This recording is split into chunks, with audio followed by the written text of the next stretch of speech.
kali ini kita akan mewawancarai tentang owner hijab, tentang perpu UMKM-an yang sedang melanda dengan Mbak Berli. Hai semuanya, nama saya Berliana Rizkyana. Berliana, mulai dari kapan perjalanan tentang hijab ini? Kalau untuk berbisnis sih udah dari 2015, tapi kalau di online sih mulai dari pas masa COVID ya, karena kan pada masa COVID itu di offline itu sedikit peminatnya, karena kan banyak yang jarang keluar rumah. Mbak Berliana gimana tentang mengatasi dari itu? Kalau mengatasi pada masa COVID itu, aku putar otak buat cari gimana caranya biar bisa keluar dari jalan itu. Ternyata setelah aku mencari-cari ide, nemulah gimana caranya, yaitu dengan berjualan online di Shopee dan TikTok. Selain itu ada nggak sih alasan lain kenapa masih berjualan online? Jadi kalau di offline itu pasti kan butuh buat sewa lapak, buat sewa ruko itu yang pastinya kan mahal ya. Terus aku memilih buat online ini karena lebih simpel, memudahkan pembeli juga, nggak perlu panas-panasan keluar buat nyari barang yang dipinginin gitu kan, jadi langsung sampai ke rumahnya pelanggan. Jadi lebih hemat juga ya, Mbak? Iya, benar. Sekarang Mbak Berliana menjalaninya sendiri apa dengan temannya apa gimana? Enggak sih, kalau buat menjalankan bisnis ini alhamdulillah udah punya 30 karyawan buat usaha packing, terus produksi sama pengiriman. Oh gitu ya, Mbak. Kalau apa di online itu kekurangannya tuh apa? Tentunya di e-commerce itu juga punya kekurangan. Kekurangannya tuh kayak setiap barang itu dikenakan biaya admin, dan biaya admin setiap produk itu berbeda-beda. Emang nggak rugi, Pak, kalau kayak gitu? Enggak, karena aku udah memperhitungkan dengan tepat biar customer sama owner itu sama-sama untung dan juga rugi. Wah, menarik juga nih, Mbak. Apakah membuka offline store juga? Aku sekarang lebih fokus ke online sih, karena kan lebih gampang dan memudahkan pembeli dan juga lebih gampang buat di nah, sekarang ini kan yang rame-rame kan juga TikTok Shop sama Shopee kan. Aku pengguna dua itu. Terus apa alasannya memilih kedua e-commerce tersebut? Karena banyak yang menggunakan kedua e-commerce tersebut dan tentunya ramai ya, dan dengan strategi marketing tertentu pasti usahanya bakal berjalan. Tuh. Katanya TikTok Shop mau ditutup ya, Mbak? Apakah Mbak Berli tahu tentang tanggapan isu-isu TikTok Shop tutup ini? Iya, TikTok Shop udah ditutup mulai dari 4 Oktober kemarin karena banyak penentangan dari pedagang-pedagang offline yang katanya UMKM-nya turun karena banyak yang menggunakan online. Tuh. Oke teman-teman, maaf ini karena ada kendala jadi pindah ke sini ya. Soalnya ada problem sebentar. Emang kenapa sih kok TikTok Shop di Indonesia itu ditutup? Ya pastinya TikTok Shop itu ditutup ada alasan tersendiri ya.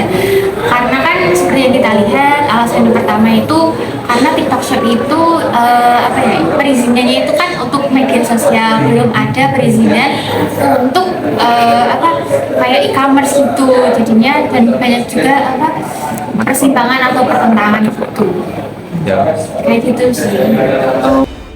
Nah, ini adalah salah satu berita mengenai persimpangan perdagangan terhadap e-commerce.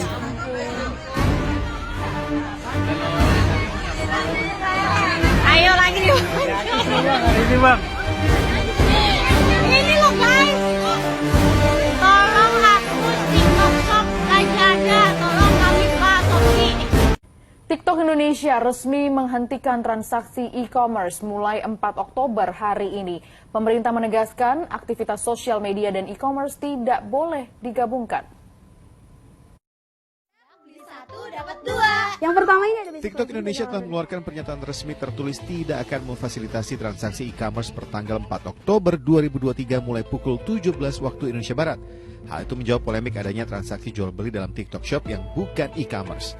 Di sisi pemerintah, Menteri Perdagangan Republik Indonesia Zulkifli Hasan menegaskan tidak melarang operasional TikTok Shop beroperasi di Indonesia, asalkan tidak menggabungkan antara sosial media dengan e-commerce.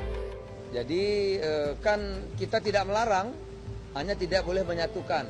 Jadi kalau dia sosial media silahkan, kalau dia mau sosial commerce boleh sampai iklan, boleh promosi. Tapi kalau menjadi e-commerce ya tentu dagang, transaksi, ada izinnya sendiri. Larangan pemerintah terkait aktivitas jual beli dalam TikTok sesuai peraturan Menteri Perdagangan nomor 31 tahun 2023 perihal perdagangan elektronik. Tim Liputan SCTV melaporkan. Atau masalah perizinan kenapa nggak dari dulu? Ya karena kan ada faktor lain yang melatar belakangi tutupnya TikTok Shop kan. Karena kan banyak pertentangan dari pedagang offline yang omsetnya itu bisa anjlok banget karena kan pada milih online kan yang lebih murah daripada di aslinya gitu. Oh, dengan banyaknya pedagang UMKM yang protes itu jadinya lebih keangkat dan dinotis oleh pemerintah. Iya, gitu. Tapi emangnya iya juga ya produk yang ditawarkan penjual TikTok Shop itu biasanya harganya lebih murah ya? Ya, biasanya tuh banyak barang TikTok Shop yang jualnya lebih murah daripada di offline dan juga banyak diskon gede-gedean. Biasanya kan kalau tanggal kembar itu kan banyak gratis ongkir dan juga banyak diskon, banyak flash sale gitu kan. Terus itu sih yang alasan utama yang buat mereka lebih milih online. Iya ya, karena pembeli kan lebih suka yang gampang, jadi tidak ribet belinya di online, jadi lebih efisien.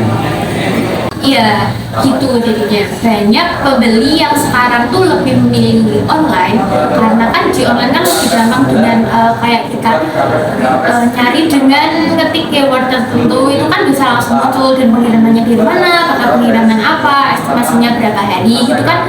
Nah, terus kalau di offline itu kan biasanya kita harus cari toko yang jual barang yang mau kita beli kan, jadinya lebih ribet lagi gitu. Terus kiranya sekarang terasa gimana dengan dampaknya ditutupnya TikTok Shop? Ya pastinya ngerasa sih, karena kan omsetnya jadi menurun gitu kan. Karena kan juga stok banyak barang gitu di gudang.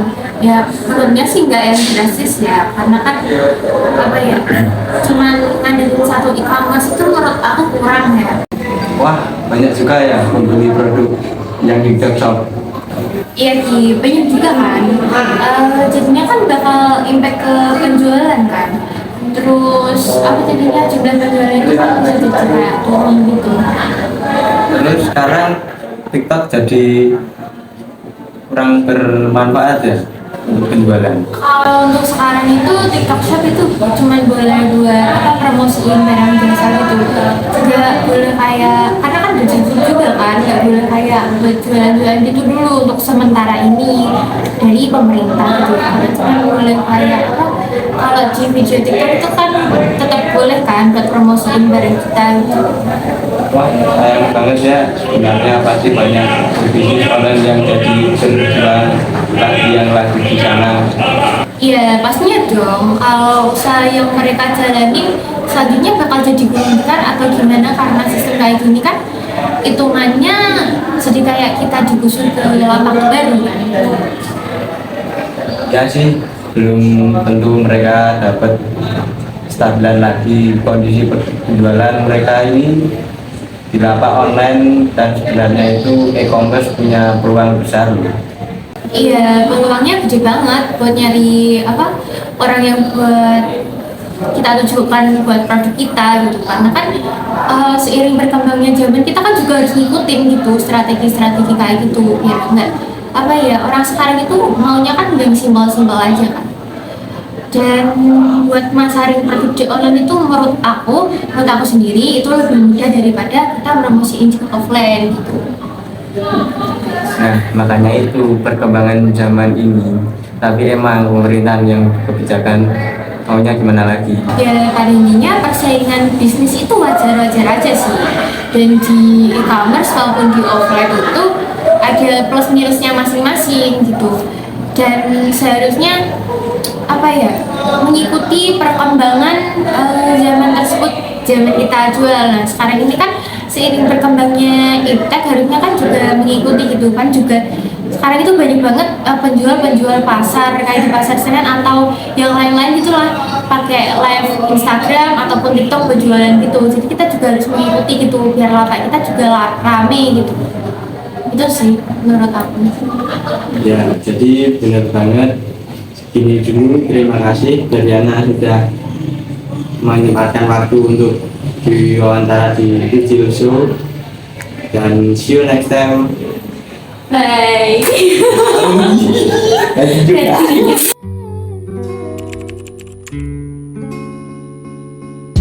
Slowly kisses passing by the river. I've been missing your strawberry.